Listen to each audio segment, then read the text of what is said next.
This then is the moment to ask the man who is leading the CWU what the hell is going on. And on National Postal Workers' Day, no less, we're joined this hour by the boss of the Communication and Workers' Union, Dave Ward, although you've already picked me up on the boss bit.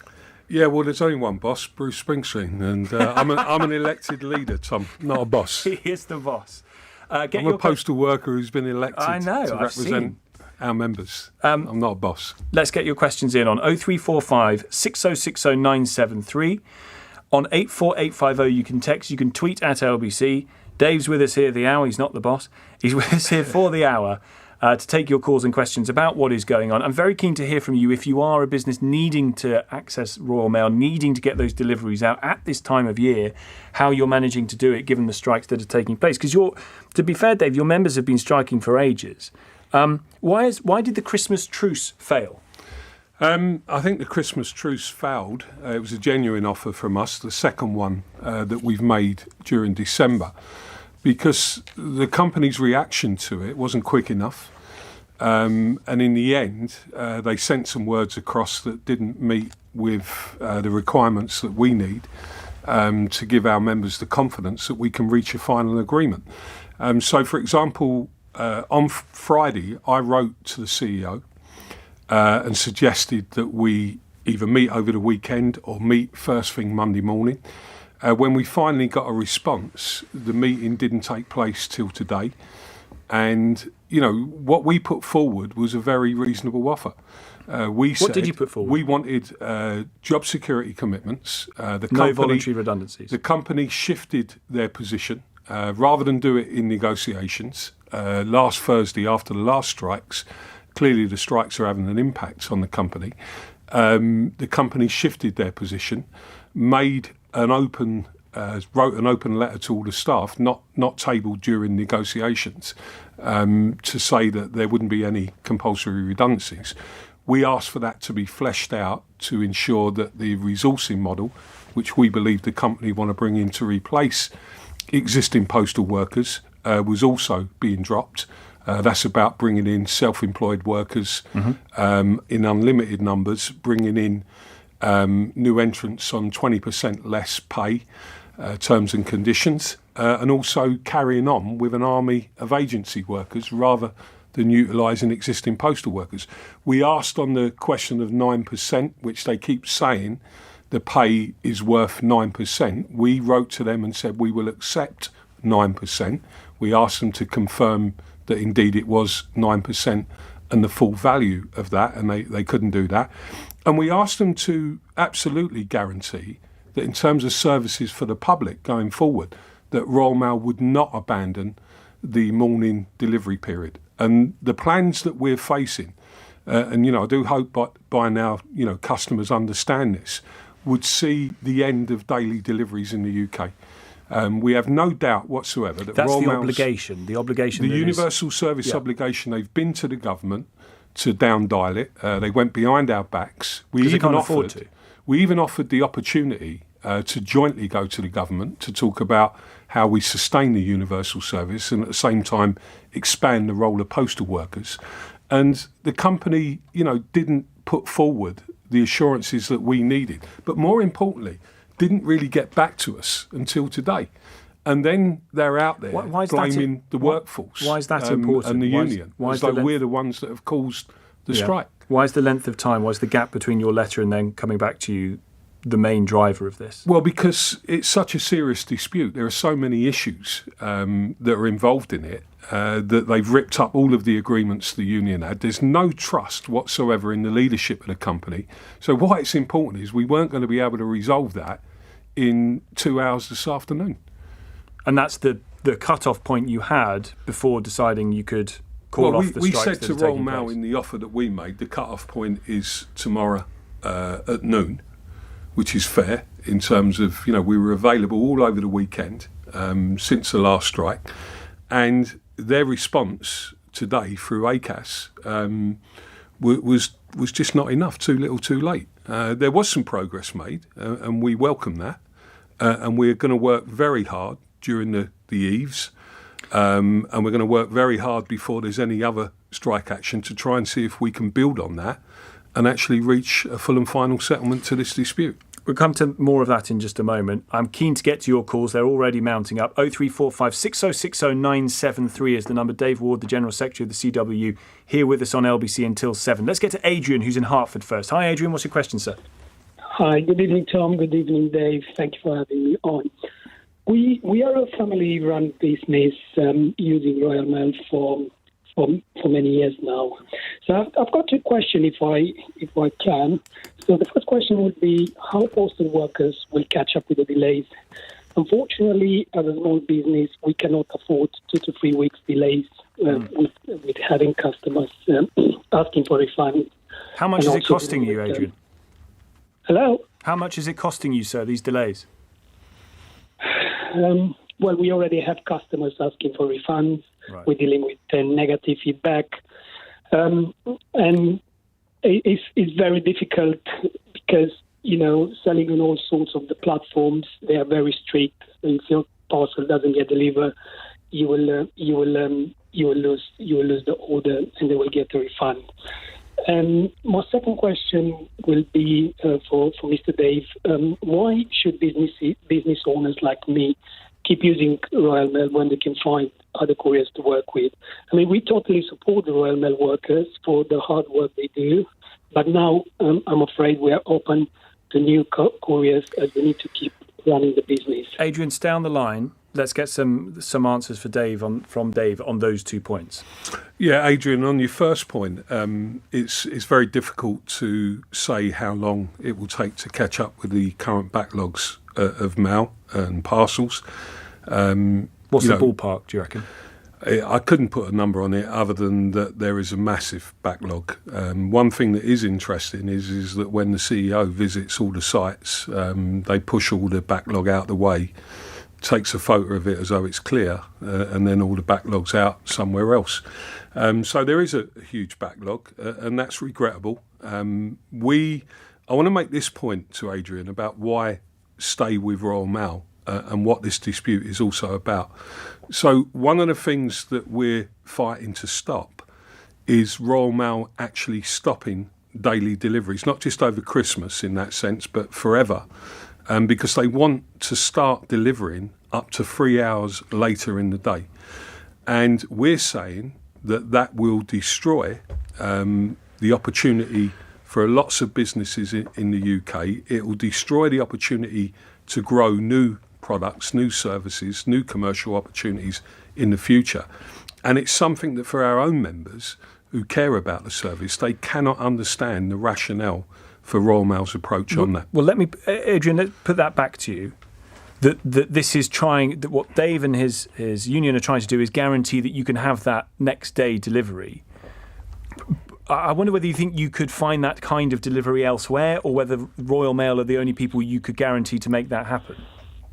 Well, Dave, I can tell you, as a business, we are already approached by your competition, and they are very keen to take us on board, and they can offer very good prices just to switch on. So we need to know clearly what's going to happen next year, because if we're facing again 2 weeks delays, this is not good for our customers. No matter how much we tell them, yes, please allow more time, it doesn't look good for us. We are losing customers. And end of the day, what they're saying to me, well, I won't name it because I get it next day delivery. Mm-hmm. So this is where we need to know exactly, and we need a resolution as soon as possible. Because you're strangling his business. Adrian, we don't want to be strangling your business. We want to protect your business, and we want to offer better services, better products, tailored services that could work for you in your local area. These are the sort of ideas that the union has been putting forward. What I must stress here, and I understand that, but really and truly, that's a question that needs to be posed to the CEO and the board of Royal Mail, because we do not believe that they're interested in carrying on delivering the type of service that they're delivering to Adrian's business at the moment. I think all they're interested in is competing in the race to the bottom. They want to be another every. And what Royal Mail currently offers, bear this in mind, is the only service across the UK that delivers to 32 million addresses, including all businesses, every single day. And what we're saying is that the right way forward for your business, Adrian, and for the company is to see that as a competitive advantage and to build on that with better products and services. It's not if there are 17 and 18 now days of strike action. It's not if there's a backlog that is so enormous that they're clearing it out when the CEO comes in and you can't say how long it's going to take to. I mean, that's months, isn't it? There's months worth of stuff there. Tom, I'm sure Adrian understands this. Postal workers don't want to be on strike. Postal workers are actually fighting to save their jobs, fighting to save the services that Adrian says he uses and wants to continue to use. It's the employer that is moving against the type of service. Royal Mail is a public service. It delivers every single day to 32 million addresses, and it no longer wants to do that. And, you know, one of the things that we're trying to get an agreement around is that they won't start delivering 3 hours later in the day. What use is that to businesses like Adrian's if they're no longer delivering in the AM At the moment, they're not delivering period? at all. Well, we understand that. That's unfortunately the result of a dispute where, you know, it's become increasingly bitter. And as I said at the start of this interview, you know, it's a shame that the company didn't act quicker in trying to pick up the offer to suspend the strikes this week. Adrian, thank you for your call. 0345 6060 973 is the number. Come back to those calls in just a moment. Just before we break for a second, Dave, let me ask you about the 17th and 18th day of strikes. How are your members able to afford to go on strike for half a month? Well, they're obviously struggling. Do you pay them? No, we don't. No, we can't afford. We've got 120,000 people out on strike at the moment. It's probably the biggest single strike in terms of the scale of members involved. That's a massive ask. It's a massive ask. But so why are they continuing to support it? Is because they understand how serious the dispute is. They understand how much we cannot allow the company to introduce the changes that we don't believe are going to be not in the interest of our members, but not in the interest of customers or the future of Royal Mail. So they're sticking with it at the moment. But look, I really do want to make this point. Every time there's a strike, you know, we've tried our best today to try and move this forward. And don't think that we ain't sitting there at times, you know, staying awake thinking about how can we resolve this. We are always trying to put ideas forward on how we can find a mutually beneficial solution. What we're not seeing is the company doing the same. All right, we'll come on to more details about that in just a moment. More of your calls to come as well. Dave Ward, the General Secretary of the Communication Workers Union, is with us until 7 o'clock. This is Tom Swarbrick on LBC. It's 6:17. LBC.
Tom Swarbrick. Call 0345 6060 973. Tweet at LBC. Text 84850. This is LBC.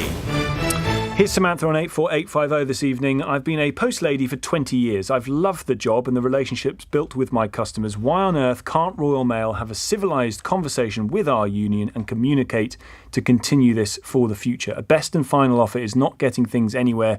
There's obviously a need to talk. You've been doing that, I think, today, Dave, haven't you, talking with Royal Mail? They offered 9% pay increase over 18 months, and promises of no compulsory redundancies for the next 4 months. But that's gone. No, they've shifted their position, not on the 9%. They've never offered 9% over 18 months. They've offered 7% and a lump sum of £500 linked to change, some of the change of which we can't agree for the reasons that we've set out earlier on. So, what the company are saying to you guys is one thing. What they're saying to us in the room is something different. So, for example, what didn't help in the last few days is the fact that they went out to the right-wing media, the Telegraph, various other papers at the weekend, saying that they've got a £1.7 billion war chest to take on and destroy their own workforce if we don't agree the changes that they're putting forward. That's not the language of people who want to reach a settlement. And, our position is that we're willing to approach these discussions with an open mind. We always look for solutions to the problem, but we cannot have the company bringing in an alternative workforce and then saying there's going to be no compulsory redundancies. We cannot have the scale of job losses that they're proposing simply based on the fact that they've got the company into a crisis through their own gross mismanagement. Well, I want to come on to that because Royal Mail's finances. Their pre-tax profits over the last few years, certainly 2021 and 2022, have gone up massively. But we'll come on to that in just a moment. Text here on 84850. I'd like to remain anonymous. I'm a postal worker. I'm having to work strike days in secret as I simply cannot afford to strike. I'm not working for Royal Mail. I'm working for myself. It's causing my mental health to decline rapidly. I'm a veteran as well. I've had to cancel Christmas and nothing is being resolved. Not a damn thing. I'm furious, but I love my job. On that, let's go to Melanie, who's in Trowbridge in Wiltshire. Hi, Melanie. Hello. Talk to us about him indoors. Hi. So my husband's a postman. He's been a postman for about 11 years. His father was a postman in a different town for about 30 plus years. My husband loves his job. He worked through the pandemic. He knows his customers. He knows the ones that need an extra kind of, hi, how are you? He knows the ones where he can leave packets in safe places so they don't have to then go into town to pick them up. I think as a family, we have lost money due to the strike days, but to be honest, I fully support them. We've had to tighten our belt, we've had to go without, we've had to kind of rethink things, but you've got to look at this long term. He will lose the job that he loves. These are valued people that were delivering through the pandemic, and along with the nurses and the ambulance drivers, that kind of respect that these people should have is going. And as much as I feel for the small business owners and the people who have parcels that are delayed, behind every post worker there's a family, or there's people that are having to make sacrifices as well. How long can you carry it on for, Melanie? If the union goes out again at the start of next year and continues through January, how long can you do it for? Well, basically, it will just mean that I have to do overtime in my job, which is fine, and we're lucky that I have a job. But we have 2 children. But what I'm trying to say is I fully back the strikes, and this is a long-term thing. We have to look at it as how many thousands of posties will lose their job if these changes come into play. But you can't, Dave, do this forever. You can't keep going up. You're going to have to come, because Melanie and her family and her husband, they're struggling here. Look, neither can Royal Mail sustain the current position forever, and the right way to deal with that is to have a proper period of negotiations. Part of what we offered, by the way. How long's a proper period? Well, what we actually offered today was not just to cancel the strikes this week. We offered to have a sustained period of negotiations through to the 16th of January, what we called and termed a period of calm, to enable us to finalise an agreement. all we were asking for was some of the things that the company have said to us verbally, to put them into a written statement and to show, so that we could show our members that we've made some significant progress.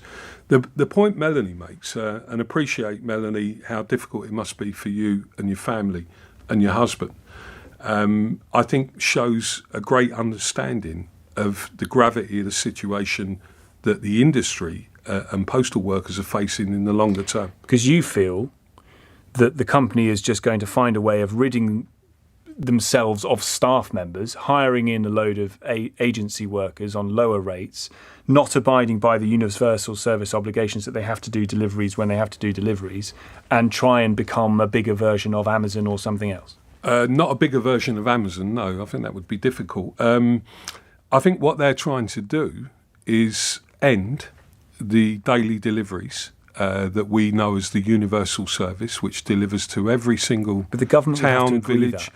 The government would have to agree. What sign have you seen of the government watering that down? We know that they're talking to the government behind the scenes. We know that. And you think it's a And genuine... What we've gives you written the to the evidence government that it's a asking. possibility? Because I think that at the end of this, there are things that the government will agree to once the companies start making arguments about the economic sustainability of the universal service. What this is really about, and we've got to get this argument now, is that we believe that Royal Mail's infrastructure, 32 million addresses every single day, it's got the best infrastructure of any of these delivery companies in the UK, is the way to build the future of the company. What the company believe is that you abandon that infrastructure over a period of time, not saying they're going to do it tomorrow, and then all you end up doing is becoming another parcel courier like every. And what that means for workers over a period of time, unless they confirm that they're going to abandon this new resourcing model, is that eventually postal workers wouldn't be fully employed by the company. It'd be taken over by self-employed workers. It'd be taken over by workers without holiday pay, sick pay, pensions. And more importantly, in terms of customer service, you wouldn't have that relationship which you've got now. I'm saying to you, Tom, Amazon would give their right arm to have the infrastructure that Royal Mail has got. It would use that infrastructure to build new products, new local-to-local services, new ways of supporting communities. It would do everything possible to grow that business. What Royal Mail are doing is saying, we don't want to do that bit anymore. They just want to do the parcels. bit that makes money on parcels. And by the way we're going to compete is eventually to have a workforce that is treated exactly the same way as some of these other companies, self-employed workers. And on that point, can I say the country can't afford that type of employment model anymore? We can't carry on in this country destroying decent jobs and replacing them with jobs where the government end up having to subsidise those workers.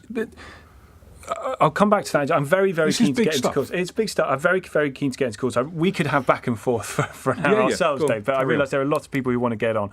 Kenny's in Dumbarton. Hi, Kenny. Hi, Tom. Hi, Dave. Hi, Kenny. Full disclosure, Dave, I'm a union rep for an office in the west of Scotland. Fully behind the dispute, fully behind you and Andy and the negotiating team. But the questions I'm starting to get asked by members in my office is if we can't win the dispute at Christmas, how do we win it long term? I'll be in the picket line on Friday and Saturday. If we're still here next Christmas, I'll be in the picket line next Christmas. But we've got a chief executive. I don't want to get personal, but we've got a chief executive who's literally willing to watch the company burn to the ground, Dave. And I'm struggling to see how you win a dispute against a guy with that mentality. Well, you make a good point, Kenny, in relation to the CEO. You really don't like him, do you? Look, to me, he's made it personal to 130,000 postal workers. We deal with whoever's in front of us. But when you're dealing with somebody who lacks integrity, and has proven to the workforce many, many times that the truth isn't always told about situations. For example, a simple thing like on Friday, I write to him and say, let's meet over the weekend on Monday, first thing Monday morning. Let's try and sort this out. And he posts on his own social media platform, I haven't heard from the union in a couple of days. Well, did you write to him by letter? Why not go there? Email, unfortunately, email, but you have to, on situations like that. All I'm saying is look, Kenny has, I think, laid out the issue of trust in the current leadership of Royal Mail. And our members do not trust the leadership of the company to make the right decisions. Why? Because they've made some appalling decisions on the company's finances. And let me say to Kenny, we'll win the dispute, Kenny. The company are starting to shift their position. We explained that in a live Facebook session to our members just before I headed down here tonight. We'll get into those negotiations. There's a good opportunity for the company and us in the natural break that takes place after Christmas to give everything we can to try and find a solution. What have they that moved works. on specifically? So they did move on a statement on no compulsory redundancies. We've asked them to now make that real. They've got to tell us what is their position on bringing in new workers on lower terms and conditions and on bringing in self-employed drivers. In their draft proposals to us, which they've asked us to sign up to, they want to bring them in unlimited numbers. We've said we cannot agree to that. Today, for the first time, we started to hear some more positive conversations around that. All we're saying is our members do not trust conversations, they trust written agreements. And the company leading into this dispute actually started it by ripping up all of our agreements. So it's about converting some of those better conversations into a proper agreement that gives our members the assurances we need in the future. But there are still big issues between us. And I want to come back to the whole direction of Royal Mail Group. Yeah. Our members want to see this company be successful. I'm they know keen to we come can to that. build. But on Kenny's question, Yep. he asked, we're only going to have to do this quickly. At Christmas time, the time when people need this, when businesses are sending stuff, and you still got, it sounds like you're starting again, really. The trust has completely gone between you and the CEO. Lord knows, that's what you think of him. Lord knows what he thinks of you. It's completely broken down. You're effectively starting again. We're on strike number 18. People can't afford it. When is this going to get done if you can't do it now? The trust has gone, not between just us and the CEO. The trust has gone between the entire workforce. You can ask any postal worker that. They do not believe that the company have got a strategy for the future that is the right strategy for them, the right strategy for customers, or the future of the company. They see it as an asset stripping agenda. When can we sort it out? Well, there's only one way you sort it out, by having proper negotiations. And that's responding quicker to proposals. That's sitting in a room and locking yourself away. Something which the company have not wanted to do in proper negotiations. They seem to take an age to respond to any dialogue that we have. They've got a mandate board that sits behind them that has put them in constraints. We haven't got those constraints on us. We go in to negotiate a settlement. Every time we think we're making progress, they go back, speak to their mandate board, and they come back and we're back to square one. Dave Ward is the General Secretary of the Communication Workers Union. More of your calls to come. Tom Swarbrick here on LBC 6:32 News Headlines. Amelia Cox. NHS leaders are warning the fallout from strike action this week could spill into the coming days. They're especially worried about patients who may get worse as they've delayed getting help. A man who murdered his pregnant partner and 3 children will never be released from prison. 32-year-old Damien Bendel admitted to carrying out the attacks in a house in Killamarsh near Sheffield last year. And Ukraine's President Zelensky has arrived in Washington for his first overseas trip since the war began. He will address a joint session of Congress this evening. LBC weather, showers in the north and south tonight, lows of 4 degrees. LBC, Nick Ferrari at breakfast. The ambulance strike is on. Health Secretary Steve Barclay. That's a day of shame for you and your government, isn't it? We're investing more in the NHS. We've got an independent process which the trade unions have chosen not to accept. Secretary of State Sharon Graham is General Secretary of Unite, joining us from the Unite picket line in Coventry. I think they've missed the mood of the country. They are doing the wrong thing. They are whipping this up. Commissioner of the Met, Sir Mark Rowley. How does that impact the men and women serving under you, Commissioner? I'm concerned that if the NHS is going to struggle more during the strikes, and that'll be more police time distracted and not protecting London from crime. Nick Ferrari at breakfast. Back tomorrow morning from 7. Listen on your radio and on Global Player, LBC. Now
This is LBC with Tom Swarbrick. Text 84850. Gareth, I'll come to your call in just a moment. I just want to pick up on this universal service obligation. Part of the reason why Royal Mail was allowed to be privatised in the first place, because there was an agreement with the government of this obligation. You must provide a 6-day-a-week, one price goes anywhere postal service to 32 million addresses, UK addresses. That obligation is overseen and monitored by Ofcom. Now, during the pandemic, clearly there were implications for that target being hit. The 90-odd% of houses that have to be delivered to in first-class time the next day. There's obviously going to be a problem with that. So going back, 2015-16, the target for first-class post was missed. 2017-2018, the target's missed again for both first and second class, but Ofcom didn't impose a fine. They're the ones that monitor this. 2018-19, there was a fine of £1.5 million for missing those targets on the company. This agreement isn't working because you can't match the agreement. It's not a question of we can't match it. It's that the company choose at times to leave the letter mail behind and prioritise parcels. That's the truth. And postal workers will call in and say that that's exactly what's happening in their office. That's a company deliberately self-sabotaging. We believe that the company is running down that part of Royal Mail as a public service. It doesn't want to deliver that stuff anymore. It thinks that that's not economical because you have to go to every part of the UK. And what it should be doing, as we keep saying, is using that as the leverage to compete with the other couriers by extending the sort of services that postal workers offer. Postal workers have a unique relationship with customers, and that can't be replicated by any of the other couriers. And what we're saying is, let's build on that. Well, from their point of view, I guess, you look at the total letter volumes over the course of the last 5 years, and they've gone down from about 15 billion to about 8 billion. So from their point of view, they've got an obligation to deliver this stuff on the times that the government say that they should, and it's being missed, and they're being fined for it, and fewer letters are being sent. So how is that a part of the business that is viable? Well, look, let's be absolutely clear. Letter volumes have declined. We're not in denial with that. We've never been in denial with that. But letter volumes are not going to disappear completely. Anybody who's suggesting to you that somehow, in 5 or 10 years, there's not going to be any letters, that's not going to happen. There's 7 million people. But that means the workforce changes too, though, no? What we have to do is rebalance the resources of the workforce between how you deliver parcels and how you deliver letters. And how you go about that, and to get the right economies of scale, is to utilise your existing workforce. We've already agreed with the company. This was part of our original agreement that we would operate a 24/7 parcel network. So we know that might mean that in the afternoon, for example, there needs to be different shifts coming in the afternoon. Not a problem. We will reach an agreement on that. We've indicated that to the employer. What we want is our members having the opportunity to do that work. Let me get to Gareth, who's been waiting very patiently to get on the radio. Hi, Gareth. Good evening. Nice to speak to you, Tom. Yeah, it's great. It's a really interesting subject, this is, because I run a small business and we do send documents out electronically. And we also send documents out using the post, using the mail. I like using the mail, but I'm a bit worried about this action that the union man is invoking, because it's obviously damaging the postal service. I mean, and I'm a bit concerned. I mean, does he think that the Royal Mail, which we remember, it isn't, it's not a public service anymore. It's a private company trying to compete with all the other services. Does he think it's indispensable? Because, when you realise that they're on strike 2 days a week, that basically means the documents don't get there certainly that week. And nobody really expects. I mean, I can send electronic documents, and if I want something to really get there the following day, I can pay extra, and I've got a choice. So I don't really think if I post something first class, it's going to get there the next day. I'm quite happy if it gets there within 2 or 3 days. But I really do think he's undermining the service, and I really do believe the postal service could be replaceable. I think seeing red post boxes scattered around the country could be something of the past in 5, 6, 7 years' time. And so he needs to be careful. It's not, I just think it's a big damage to the Royal Mail, the action they're taking. Dave? Yeah, Gareth, what I would be concerned about if I was you is Royal Mail's plans for the future. We're not suggesting that this is about some romantic notion about the past of post boxes and, our services were delivered many, many years back. Our union has led the way on modernisation. We've put forward lots of ideas about how we can adapt to a changing world of communications. And what I'd say to you is that it's the company that want to abandon morning deliveries, so the service that you use currently and thousands and thousands of other businesses will use. They think that the right way to get things there quicker is to actually start deliveries up to 3 hours later. And we are saying that will lead to the end of Royal Mail as we know it. And we're not prepared to accept that. Well, Gareth, how would you feel about your letters, presumably, because you can be, the packages would be delivered by anybody else, but the letters that you need to run your business arriving 3 hours later than they currently do?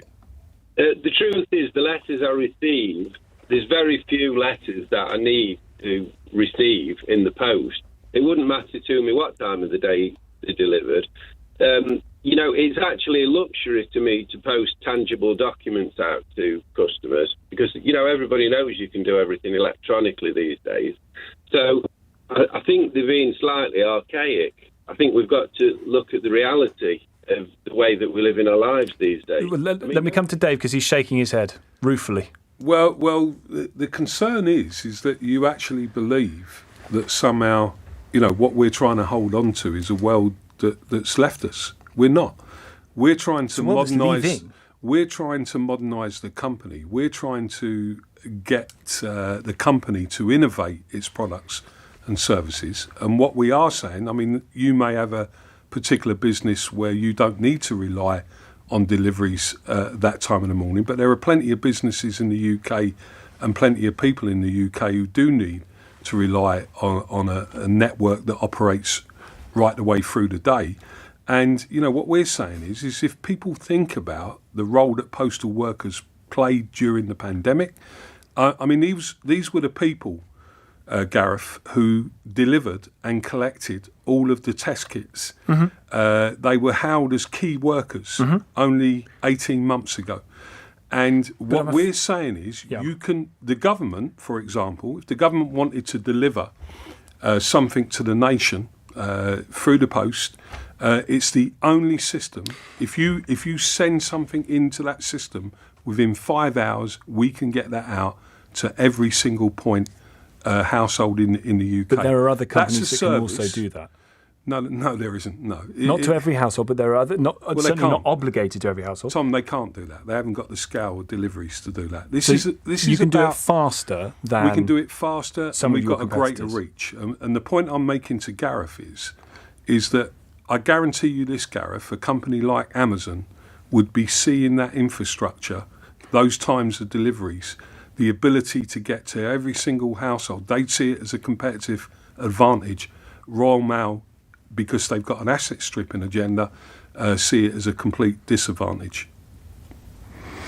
Gareth, good call. Thank you. 0345 6060 973 is the number. 84850 to text. You can tweet at LBC. We've got 15 more minutes in the company of Dave Ward, the General Secretary of the Communication Workers Union, as the posties are set to strike again following the breakdown in the Christmas truce offer. Come to your calls in just a moment. Tom Swarbrick here at 6:45. Coming up at 7 on LBC, Lewis Goodall. Thousands of ambulance workers are taking their turn to strike today, with patients waiting hours for a response to 999 calls. If you've had to phone an ambulance recently, what happened? Lewis Goodall on LBC.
Tom Swarbrick on LBC.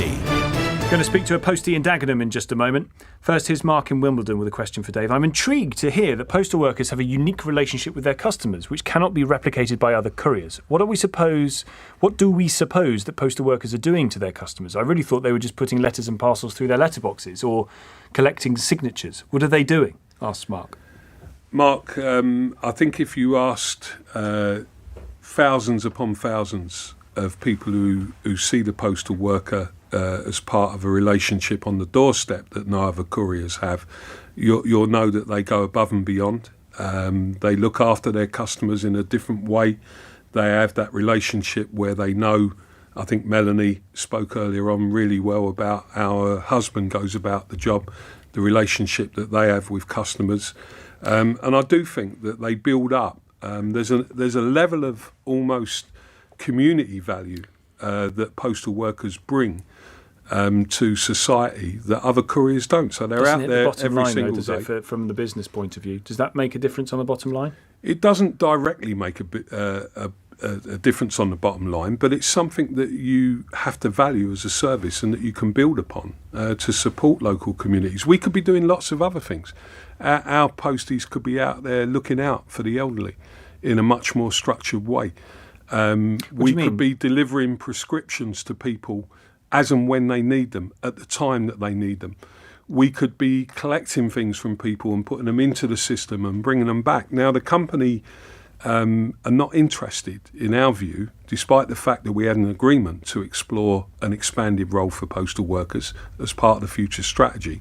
They've abandoned all of that now because they believe that the only way forward is to replicate the terms and conditions of other couriers. So the forward strategy that you would like to see them adopt is based on postal workers acting as what? As care in the community?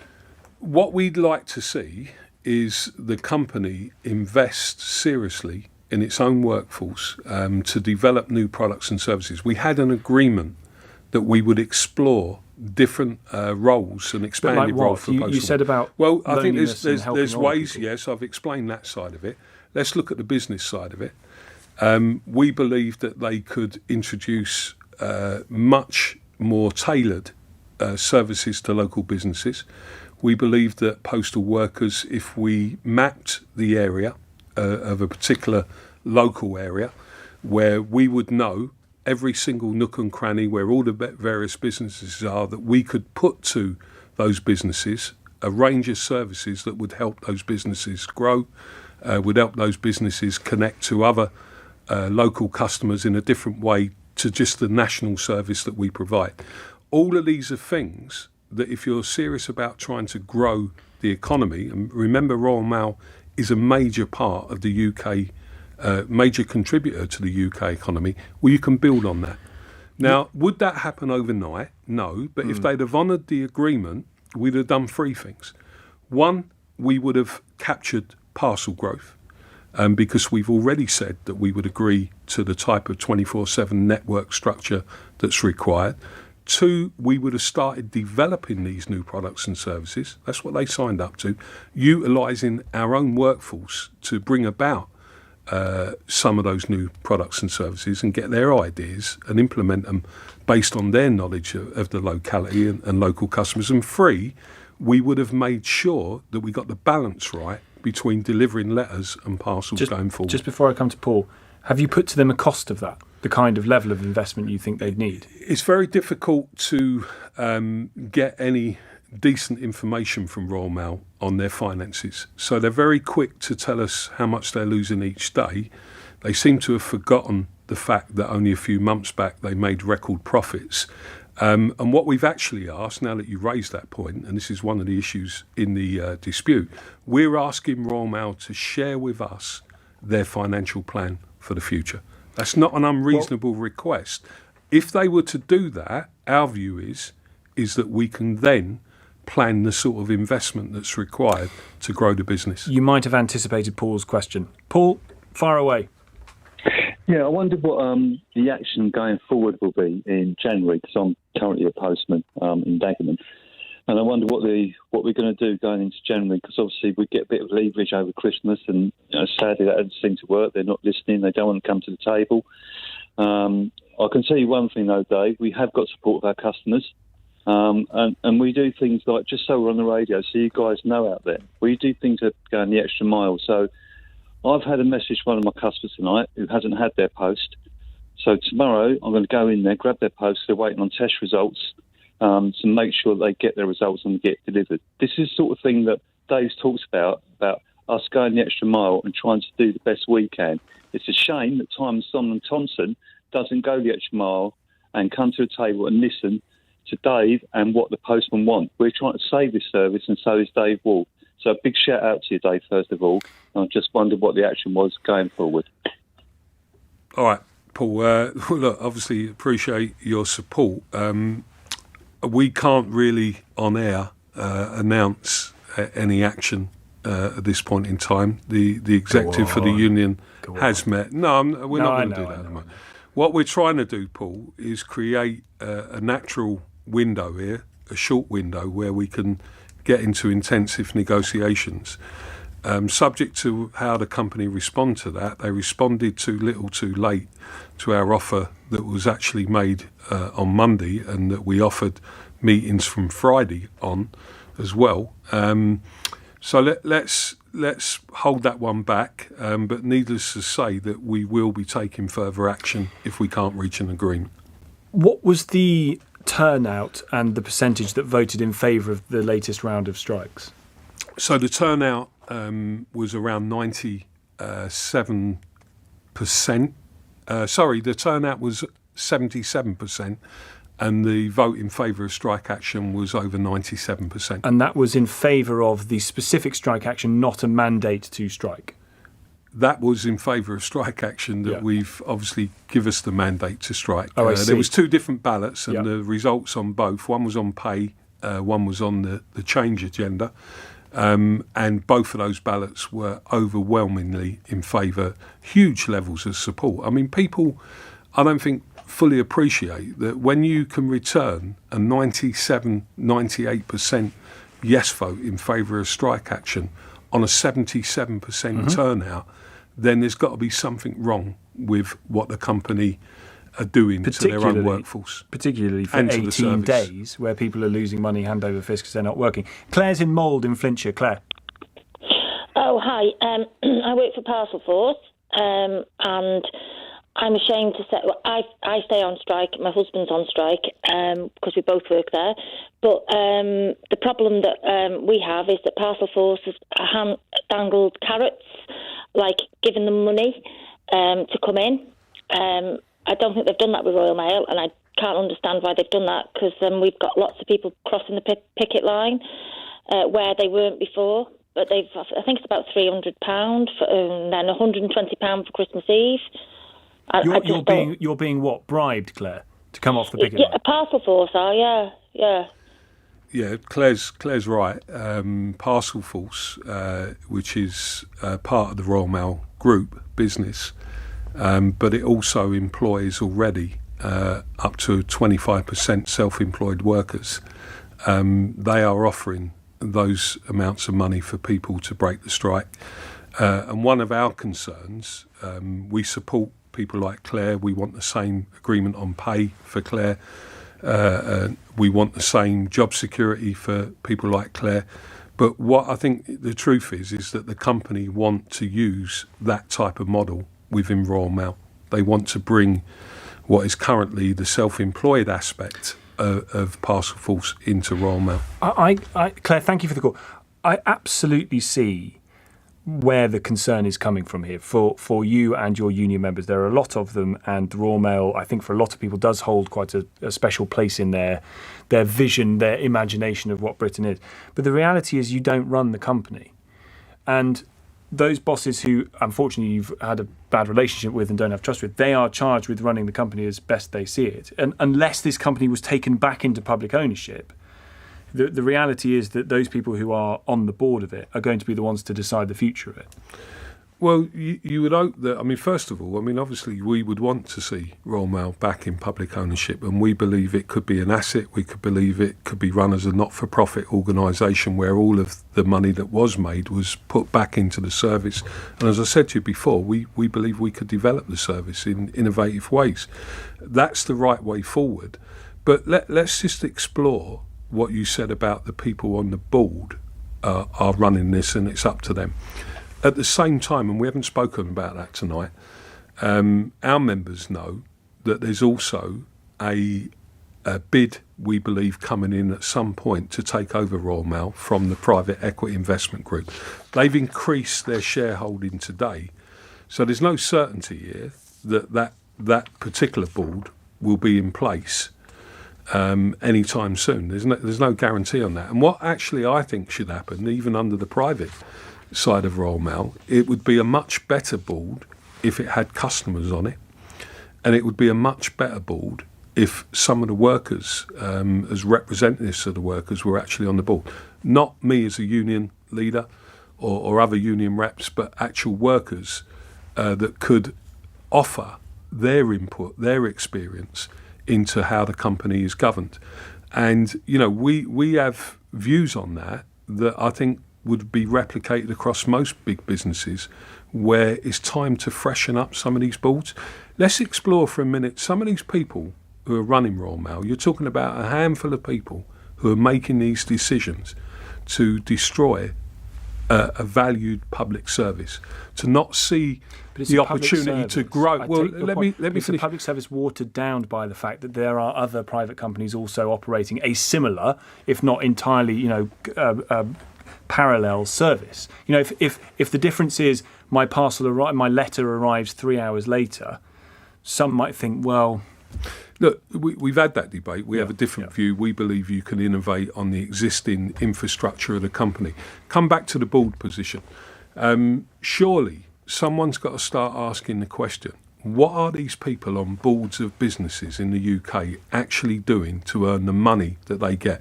Because my key point to you would be is all they do is smash things up.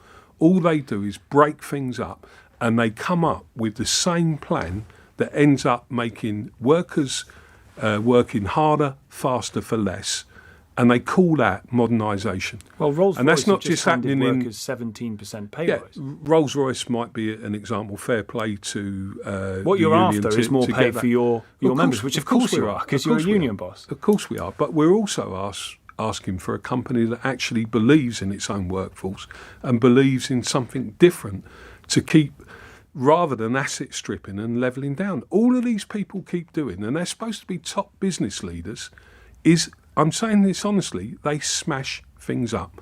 They create the race to the bottom, and the country cannot afford for all of these big businesses to keep operating on that way because they haven't got any new ideas on how you innovate services.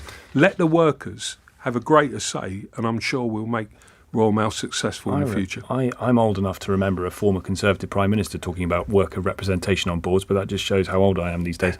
Good to speak to you, Dave. Have a good Christmas if I don't see you before then. Come back and see us when you as we go on this. Thanks, Dave Ward, thanks for the opportunity. No, you're more than welcome. It's had a heck of a reaction, I have to say. Dave Ward, General Secretary of the Communication Workers Union.